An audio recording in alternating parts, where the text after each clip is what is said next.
So, sir, like you said, now if we take a simple case, supposing I am paying a 5 rupee per unit bill for every unit of electricity I consume in my home for my fans, ACs, whatever, I pay 5 rupees. Out of that 5 rupees, 4 rupees just goes towards buying the power from the power generating stations. That is Yes. 80%, right? And of the remaining 1 rupee, out of 5 rupees, only 1 rupee is what you use to put in your transformers, to put in the linesman's, salary, everything to get the power from there to me. Yes. Is that correct, sir?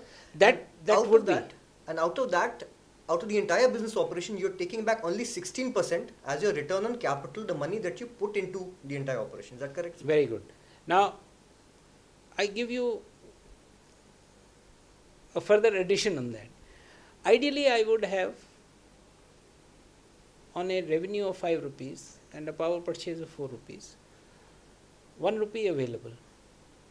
What has happened is that the delay in the true up leads to a situation where I have to take more and more loans so as to be able to service the kind of requirements and objectives set out. And the loans are taken at a cost where the interest also builds up.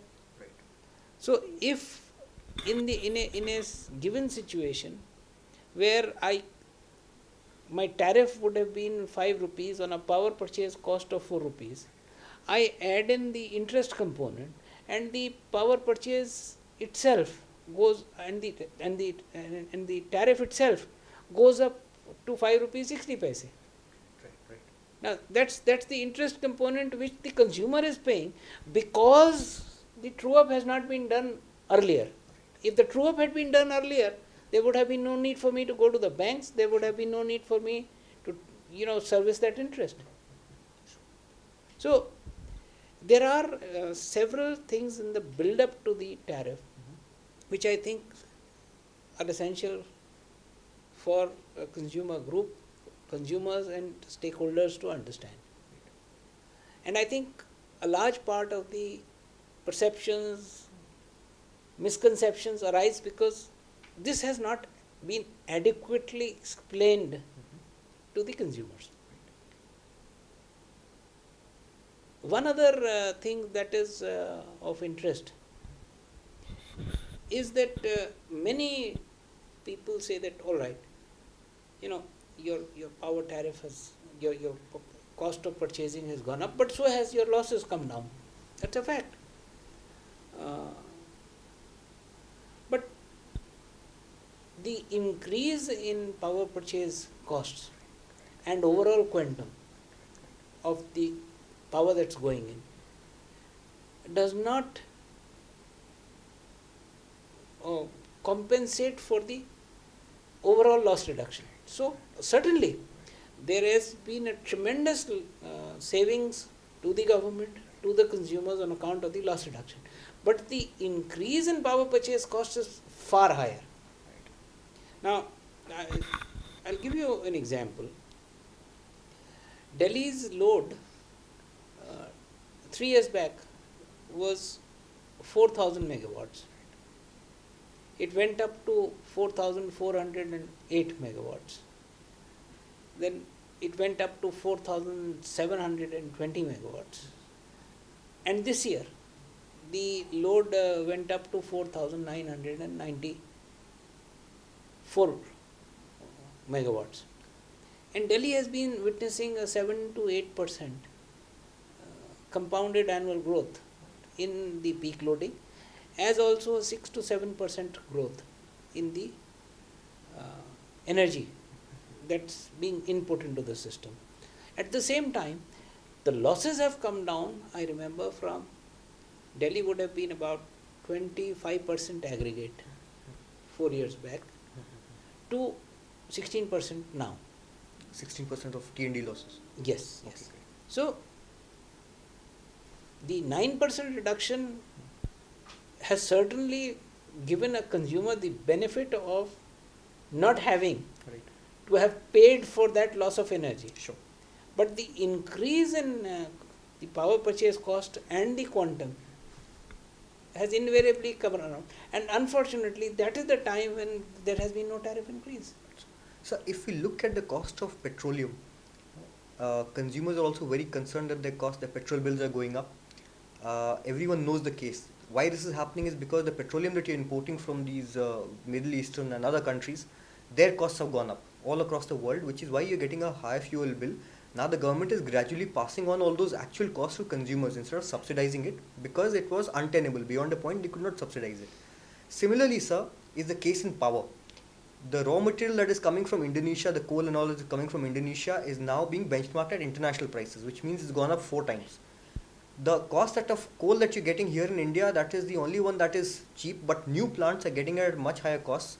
They have capital costs, which means when you're setting up a new generation plant, you need to write off that particular thing over a period of years, which means that the new tariff that you get from a new power plant is substantially higher. So when it comes to a consumer, he has to pay a higher bill because all these costs have gone up. The DISCOM is not producing electricity. The DISCOM is in fact representing the consumers. Like you said, it is an agglomerator of consumers. Yes. Right? So whatever the consumer pays to you, out of every 5 rupees that he pays to you, 4 rupees you straight away give to the generating company. That's the ideal situation. That is the ideal situation, right, sir? Yeah. And you get only 1 rupee To keep for myself. to keep for yourself. That's the in an ideal situation. Great. In that case, sir, looking at the current consumer sentiment, what would be your vision for the next 5 to 10 years in which you can have a BSES that can take care of consumers' power availability, explain to them why they're paying for the cost of power that they will be paying in the next 5 to 6 years? No, I think the first and foremost requirement is for the regulators, for the consumers, and some of these special advocacy groups to come to terms with the fact, which you yourself have mentioned, that the cost of raw material and the cost of power is going up.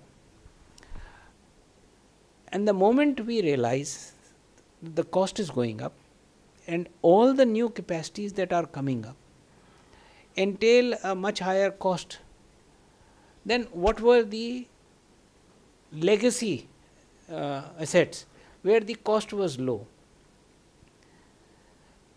Which means that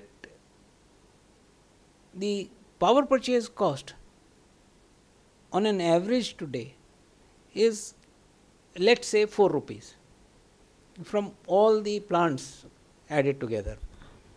Then there is a cost of reliability, which means that at each and every time slot in the day, I have to ensure abundant availability or at least optimum availability of power, so that those the problem of power cuts, as you were saying, where there is a shortage, is avoided. And what is the difference between a power cut and a power outage? Yeah, the power cut is something where I have not been able to plan for the power purchase in a manner where there is a shortage, and therefore I have to cut some load so as to ensure that I do not overdraw from the grid beyond the stipulated requirement. Load shedding, as it's called. Yes, load shedding. And outage is that there is a problem in one of my feeders, one of my transformers, one of my lines, which can happen. Your car can break down. You can get the best of cars, a Honda Accord or a Civic, and yet you can get a breakdown happening. And especially in this case, you're operating a 40-50-year-old car, Well, which you're trying to. it's like this, that you're driving a 40-year Fiat and you're wanting to make it perform with a 2010 Honda. Okay, exactly. So, we've tried our best to strengthen the system, but there are still pockets where it could do with more.